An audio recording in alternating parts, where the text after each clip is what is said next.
మంత్రి కొండా సురేఖ తెలుసు కదా, ఎప్పుడు ఏదో వివాదంలో ఉండడం ఆమె ప్రత్యేకత. ఈ మధ్య తన ఓఎస్డీపై ఆరోపణలు రావడం, ఆ వెంటనే ఆమె ఇంటికి పోలీసులు రావడం.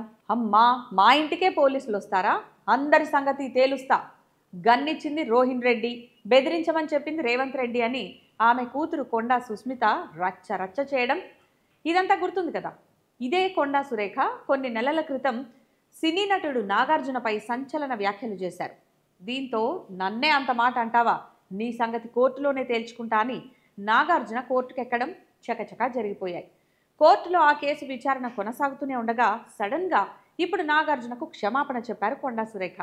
అప్పట్లో మంత్రి స్థానంలో ఉన్నాను కదా, నేను ఏది చెప్పినా చెల్లుతుంది అనుకుందో ఏంటో కానీ ఇప్పుడైతే రియలైజ్ అయినట్టు కనిపించింది. ఇంతకాలానికి తను తప్పు చేశానని తెలుసుకుందో, లేక ఎవరైనా క్షమాపణ చెప్తేనే బెటర్ అని బుజ్జగించారో, లేదా క్షమాపణ చెప్పకపోతే కోర్టులో శిక్ష పడుతుంది అనుకుందో ఏమో కానీ మొత్తానికి నాగార్జునకు ఆయన కుటుంబానికి కొండా సురేఖ క్షమాపణలు చెప్పేశారు. బుధవారం రాత్రి ఎక్స్ వేదికగా నాగార్జున కుటుంబానికి క్షమాపణలు చెప్పారు. ఏనుగు బతికినా వెయ్యే, చచ్చినా వెయ్యే అన్నట్లు పెద్ద పెద్ద వాళ్ళు ఏది చెప్పినా నడుస్తుంది. అదే మనలాంటి వాళ్ళు పొరపాటున తడబడి మాట్లాడినా మన ఉద్యోగాలు, మన జీవితాలు ఖతమైపోతాయి. అందుకే అనేది పేదలకు ఒక న్యాయం, పెద్దోళ్లకు ఒక న్యాయం అని.